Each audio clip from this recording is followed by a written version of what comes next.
அப்படின்னா உங்க ஹீரோ தோத்துட்டானா? தோத்துட்டான். அடுத்து என்ன பண்ண போறான் உங்க ஹீரோ? இல்ல கிவ் அப்? காயப்பட்ட சிங்கத்தோட மூச்சு கர்ஜனையோட பயங்கரமா இருக்கும்.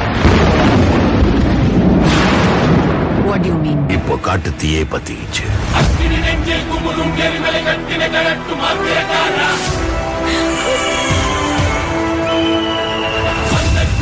அடிமுடி நேரில் அடலை திரட்டும் தைரிய சாதா